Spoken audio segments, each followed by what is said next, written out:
treinei essa semana e estou treinando forte. Já vinha jogando já, né, no Atlético, então não tem problema de sem ritmo de jogo, isso não vai ter. Agora eu espero poder ajudar o Figueirense a ter um retorno melhor que o primeiro e que possamos buscar esse título aí do segundo turno. Movimentação ali na frente com o Eliomar, com o Toscano, como é que foi o primeiro contato com eles, a conversa com os seus prováveis companheiros de ataque? A conversa é a mesma, né? Tem que correr todo mundo ali, se ajudar, um conversando com o outro. Acho que ali dentro nós e, é claro, os meios vão lá chegando, vamos ter que decidir, vamos ter que resolver, né, a situação. E eu espero que o entrosamento com o Toscano, com o Eliomar e com a rapaziada do Dória, o menino da base e tal, a Ariete, que possa ser perfeito. Nessa formação, quem fica mais centralizado, quem tem mais responsabilidade para ajudar na marcação? Eu acho que a marcação é de todos, né? Eu acho que todo mundo tem que colocar na cabeça que hoje em dia o futebol não tem mais time bobo e hoje atacante que não marca não joga, então é óbvio que o Toscano não pode ser muito da função dele, né?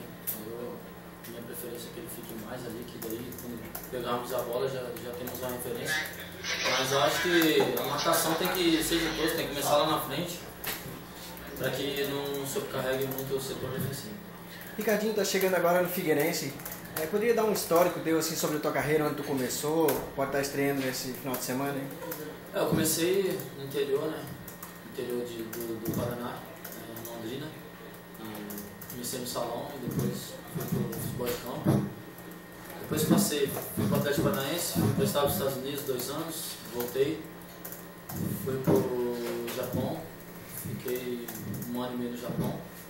Voltei para o Ponte Preta e depois retornei para o Atlético Paranaense, até porque eles são os donos dos meus direitos federativos.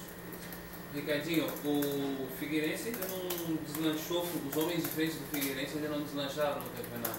E agora tu tens aí vai estrear, segundo turno, sente o peso aí de ter que ser o cara que tem que colocar a bola para dentro?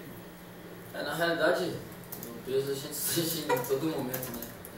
Estamos sendo cobrados a todo momento, mas eu também não sou nenhum salva-vida, eu acho que não está tudo errado também, não está tudo errado, né? Eu vi o jogo, o primeiro tempo foi perfeito, o segundo tempo caiu um pouquinho, mas não está tudo errado, tem coisa boa.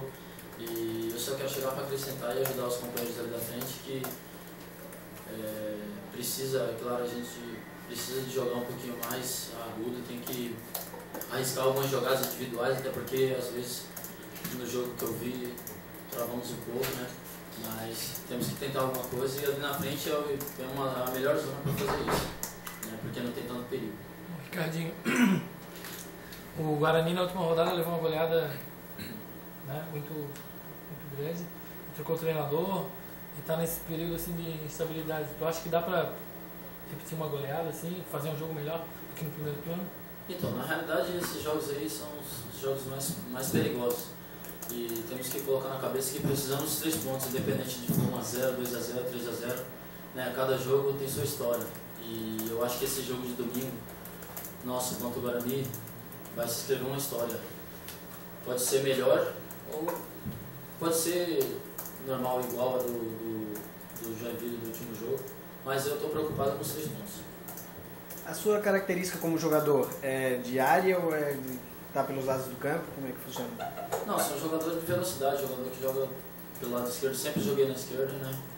E dentro da área é difícil, mas eu sempre apareço e é claro que vou buscar os meus gols também, que eu preciso.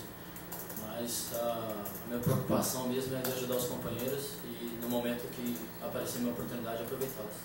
Obrigado. Pessoal, legal, Ricardinho. Valeu. Obrigado.